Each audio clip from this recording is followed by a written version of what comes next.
Welcome Thomas to Sense. In this video, we are going to talk about if it's mandatory to show the financial statements or have the balance to cover your all years of study, or it is okay to have only for 1 year. So what I have learned from people and by listening to visa interview officers and all that, the only they're looking for the first year. So let's say you have you're applying for your master degree or bachelor degree or PhD degree.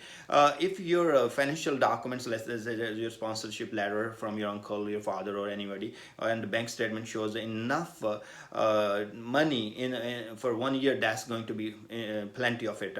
But they would like to see what plan you have to pay for next of the years. So if you are telling like, okay, your father has a business or your uncle has a business and he makes enough money, and the next year this is the plan, or next year for 4 years or 5 years, whatever the time you're going to study, that's the plan you have. If you are let's say if in your plan you say, oh, okay, I'm gonna work on campus or I will work outside, maybe I do odd job and all that. That's please don't do that, because odd jobs are not allowed. Out of campus jobs are not allowed. Beside you get your CPT, and that's only in the related field.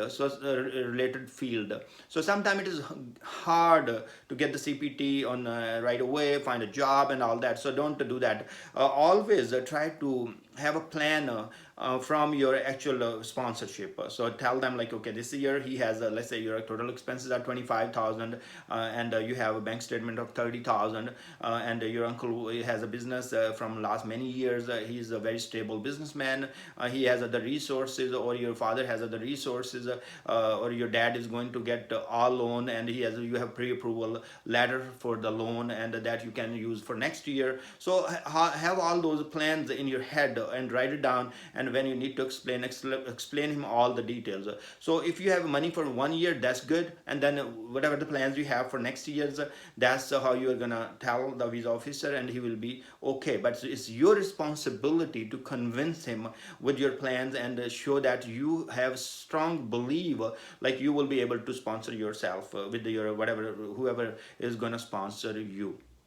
Now coming back to the point, here in America, do a lot of people, I mean it's a very weird situation I'm going to tell you guys, and you will be like, oh really?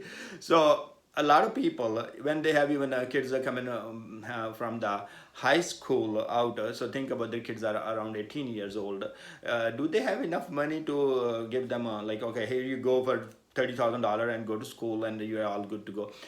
Here it is a little hard. A lot of people, okay, you buy a house, it's all on loan. You buy a car, it's all on loans.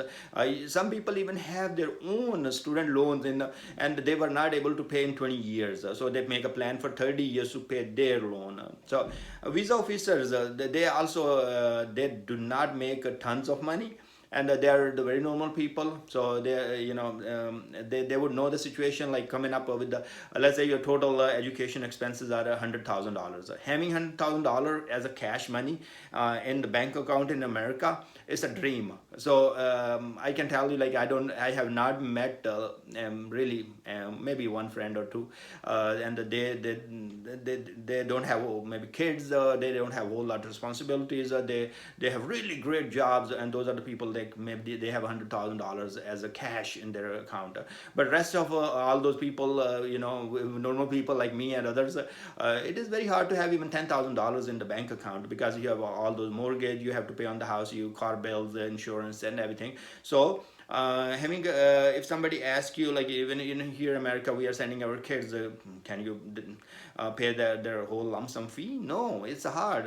You're gonna make installments and pay the small installments and all that. So don't worry about that. Like, you need to prove yourself, you have financial for all the years you're gonna study. So have for first year, and then have a plan like how you're gonna sponsor for next years. And visa officers will be understanding that it's not that hard. They are grown up in America. They know how hard it is, like, have the life and cash money in the bank accounts, with all those things like houses, cars, families and everything, and bills. So they would understand it. So I wish you all the best, and prepare your answers very well, and have a document and tell, like, the plan you have in your head, explain to the visa officers, and you will be all good. All the best, and I will see you guys in next.